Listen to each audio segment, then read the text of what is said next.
Hər vaxtınız xeyirli olsun, hörmətli tamaşaçılar, dəyərli izləyicilər. Bugün oktyabr ayının 23-ü, həftənin cümə axşamı günü son dəqiqə bir xəbərimiz var.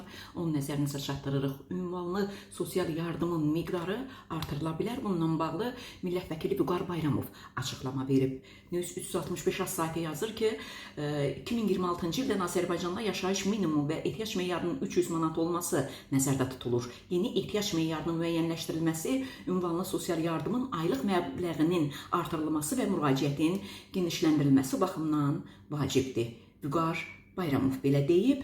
O bildirib ki, bu kontekstdən ehtiyac meyarının artırılması ünvanlı sosial yardım proqramı çərçivəsində vətəndaşlarımızın aldığı yardım məbləğinin gələn ildən artmasına səbəb olacaq.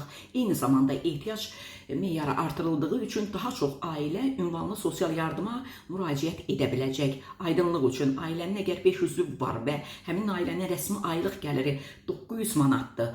Bu il həmin ailə üçün 1425 manat. Yəni 5 nəfər üçün 285 manata vuranda ehtiyac meyarı, yəni xərc hesablanır. Bu zaman ailənin xərci ilə gəliri arasındakı fərq 525 manat olur. Həmin ailənin ünvanlı sosial yardıma müraciət hüququ olduğu halda o proqram çərçivəsində ayda dövlətdən 525 manat yardım ala bilir. Amma bu rəqəm gələn ildən artacaq. Belə ki, həmin ailə üçün ehtiyac meyarı gələn ildən 1500 manata yüksəlir.